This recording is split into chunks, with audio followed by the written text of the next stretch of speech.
প্রিয় শ্রোতা বন্ধুরা, রেডিও সুন্দরবন 91.2 FM আপনাদের সকলকে স্বাগত। আজ 22 শ্রাবণ 1432 বঙ্গাব্দ, ইংরেজি 8 আগস্ট 2025 সাল। মাননীয় মুখ্যমন্ত্রী মমতা বন্দ্যোপাধ্যায়ের উদ্যোগে এবং বসিরহাট মহকুমা তথ্য ও সংস্কৃতি দপ্তরের আয়োজনে বসিরহাট টাউন হলে সকাল 10টা থেকে কবিগুরু স্মরণে অনুষ্ঠানটি উদযাপিত হল। সমবেত কণ্ঠে জাতীয় সঙ্গীত এবং প্রদীপ প্রজ্বলনের মাধ্যমে অনুষ্ঠানটির শুভ সূচনা হয়। এরপর ধারাবাহিকভাবে পরিবেশিত হয় রবীন্দ্রসঙ্গীত, কবিতা আবৃত্তি এবং কবিগুরুর জীবন ও কর্ম নিয়ে প্রবন্ধ পাঠ।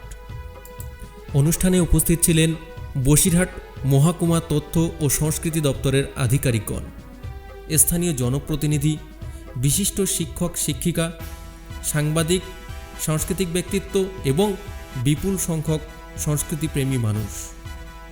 বক্তৃতায় বক্তারা রবীন্দ্রনাথের সাহিত্য, সঙ্গীত, চিত্রকলা, শিক্ষা ও মানবতাবাদী দর্শনের প্রাসঙ্গিকতা নিয়ে আলোচনা করেন।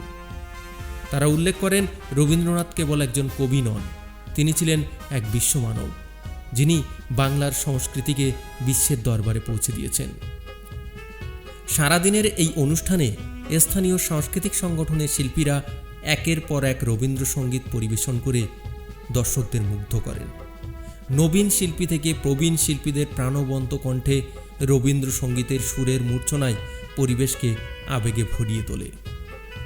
এই আয়োজনের মাধ্যমে কেবল কবিগুরুর মৃত্যুবার্ষিকী পালন নয়, বরং তার চেতনা, মূল্যবোধ ও শিল্প দর্শনকে নতুন প্রজন্মের কাছে পৌঁছে দেওয়া হয়েছে। মাননীয় মুখ্যমন্ত্রী এবং বসিরহাট মহকুমা তথ্য ও সংস্কৃতি দপ্তরকে আন্তরিকভাবে ধন্যবাদ জানাই। রবীন্দ্রনাথ ঠাকুরের স্মৃতিকে বুকে রেখে আমরা যেন এগিয়ে চলি সত্য, সুন্দর ও মানবতার পথে। এই অঙ্গীকারের মধ্য দিয়েই আজকের এই কবিগুরু স্মরণে অনুষ্ঠান শেষ হয়।